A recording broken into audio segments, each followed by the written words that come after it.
Hello, welcome to BBC World News. North Korea has pledged to destroy all its nuclear material enrichment facilities, but it's dependent on corresponding measures from the United States.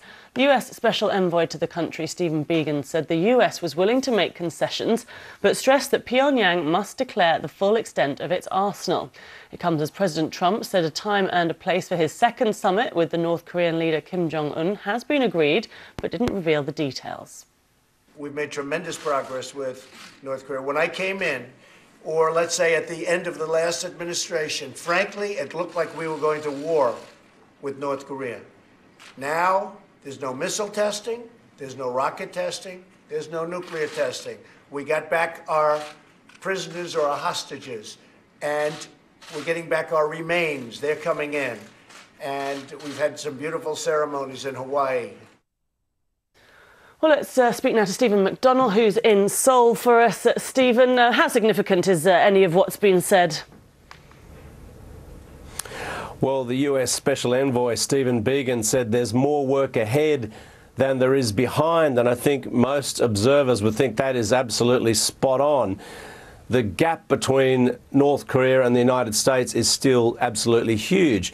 Now, he arrives here in Seoul over the weekend, and he'll first have talks with South Korean representatives, then with North Korean representatives. Presumably, that'll take place in Panmunjom, in the so-called peace village along the border between North and South Korea. And apparently those talks are about what North Korea wants in return for dismantling its facilities. Now, the real problem here is that we don't know exactly what they're demanding, but most of the messaging coming out of North Korea is about sanctions and saying we want sanctions relief and then we'll start moving towards some of the things the United States wants. Well, the problem is the Trump administration is on the record saying we're not giving an inch on these sanctions until full denuclearization has happened. Obviously those two things do not meet. And so there's a lot of tough talking still to go. A lot of tough talking, and President Trump saying there that there's been tremendous progress. What do you make of that?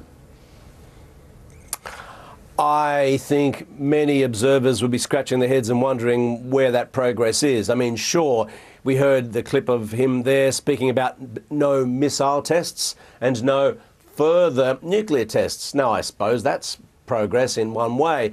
But in terms of moving towards this so-called complete, verifiable denuclearization, I don't think there's been much progress at all that we can see. And it's hard to see what that path is. This is the problem. I mean, North Korea doesn't talk about actually ever giving up nuclear weapons. That's the real trouble. And on the other hand, we've got the Trump administration saying that that's what's going to be achieved out of this complete, full, verifiable denuclearization. In recent times, though, we've seen that sort of stepped back a bit, and President Trump talking about the possibility of denuclearization, or they seem to be moving the goalposts in terms of what might be a victory on all of this. But it is so complicated, and there is an awful lot that both sides want, and neither of them seem to be giving up what the others require in order to achieve it. OK, thank you very much. Stephen McDonnell for us there live in Seoul.